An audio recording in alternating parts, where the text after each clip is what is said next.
Back to infinity math zone.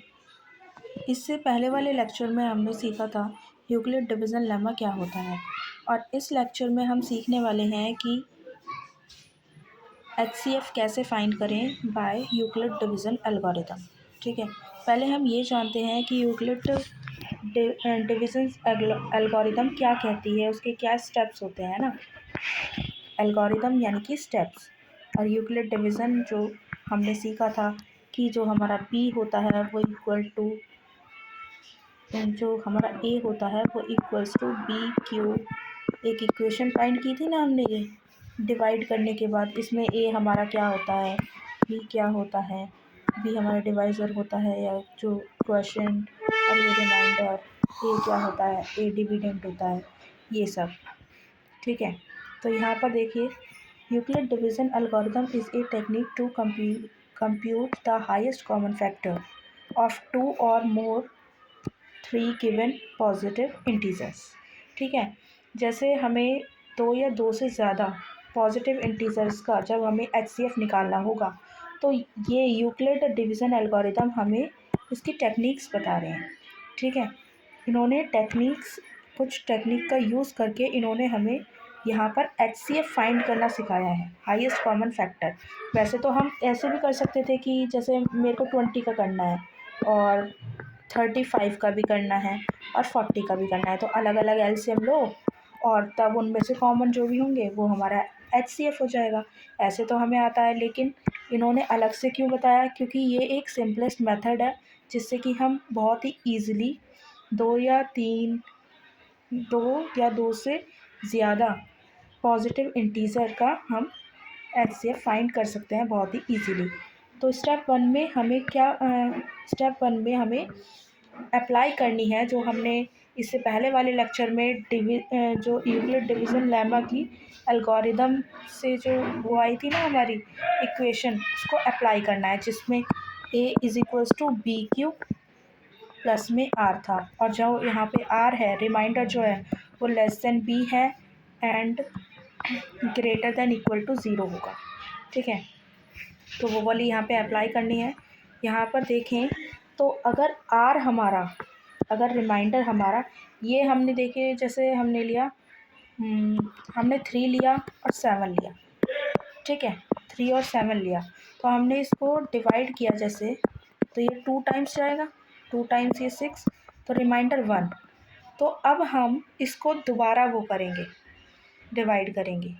ठीक है, फिर हम 3 को एज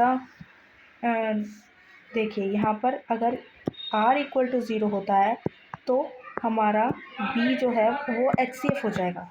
ठीक है, जो हमारा डिवाइज़र होगा वो हमारा HCF हो जाएगा। लेकिन अगर हमारा R इक्वल टू 0 नहीं होता है तो क्या होगा, हम उसमें दोबारा यूक्लिड डिवीज़न लेमा अप्लाई करेंगे, जिसमें इस बार हमारा B एंड R होगा। इससे पहले वाली वीडियो में हमने A एंड B लिया था, तो उसकी जगह पे बस हमारा B और R आ जाएगा, अगर R इक्वल टू 0 नहीं होता है, नॉट इक्वल टू 0 होता है तो। और ये प्रोसेस तब तक कंटिन्यू होता रहेगा जब तक हमारा रिमाइंडर 0 नहीं आ जाता। ठीक है, अब इसका एक क्वेश्चन हम अभी करके देखते हैं। देखिए क्या कह रहा है क्वेश्चन, पढ़िए ज़रा। क्वेश्चन कह रहा है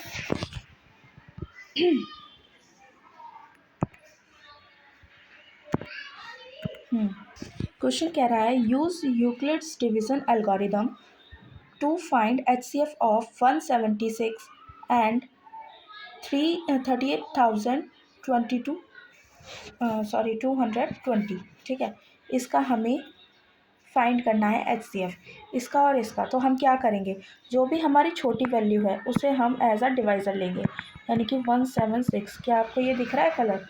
मुझे लगता है थोड़ा कम हाईलाइट हो रहा है, हम दूसरा कलर ले लेते हैं। ठीक है,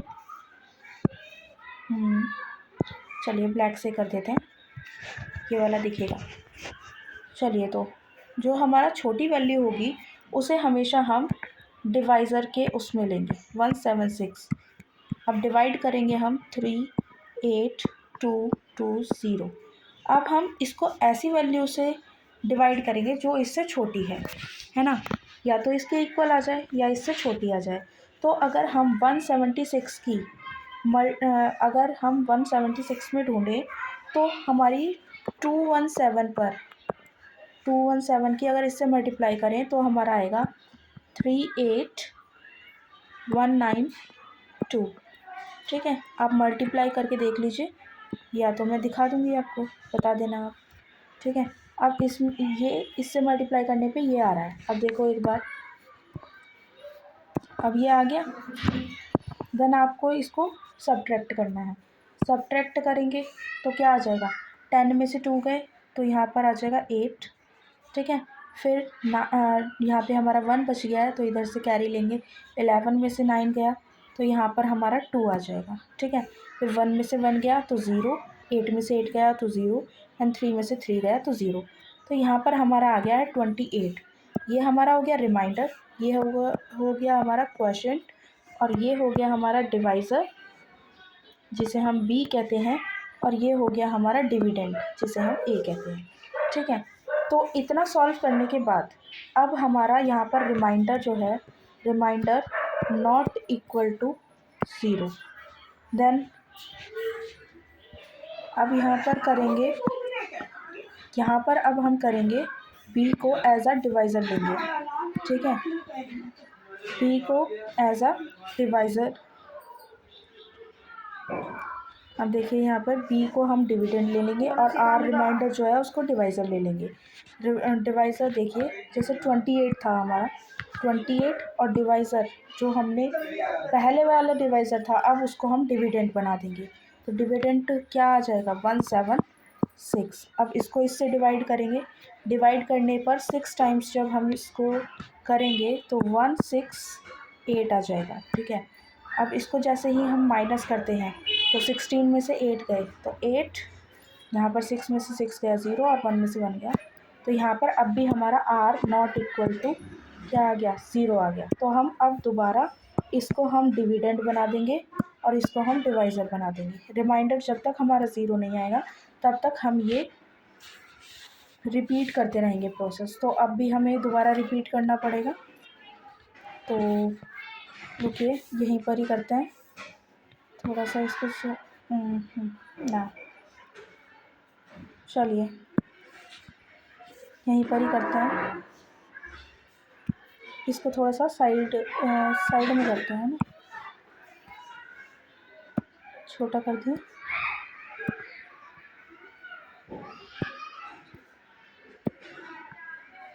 ठीक है,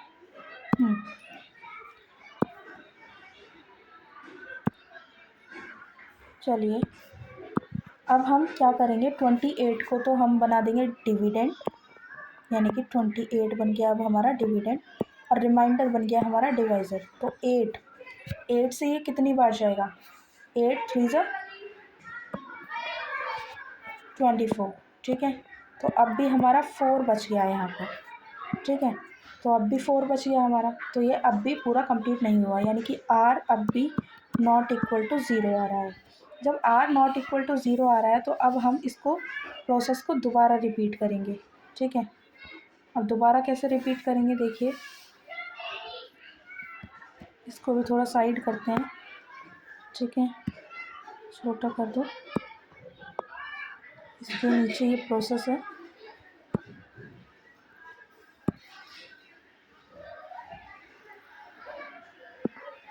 ठीक है,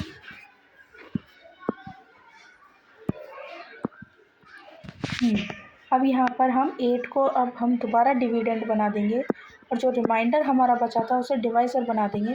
तो अब ये कितने टाइम्स जाएगा, 4 2 ज़ा 8। ठीक है, तो अब हमारा रिमाइंडर 0 आ चुका है। तो हम यहाँ पर एक लाइन लिखेंगे, देखिए अभी लिखते हैं लाइन।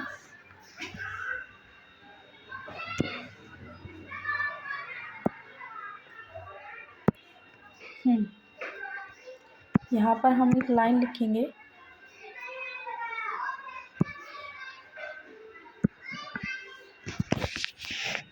हम लिखेंगे कि reminder equals to 0 and last divisor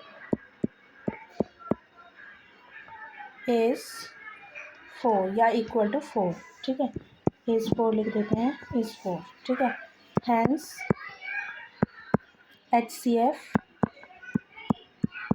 is 4, ठीक है। तो ये देखिए, जो हमने ये जो डिवाइड किया है इसको हम तब तक करते रहेंगे तब तक हमारा जो रिमाइंडर है वो ज़ीरो ना आ जाए, ठीक है। हम इसे तब तक करते रहेंगे।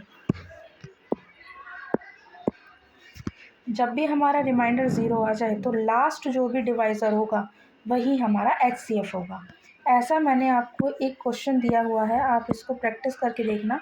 सिंपल सा है। आपको क्या करना है, यहाँ पर देखिए, यहाँ पर ये नहीं सोचना है कि ये हमें बड़ी डिजिट पहले दे दी और छोटी हमें बाद में दी है तो अब हम क्या करें।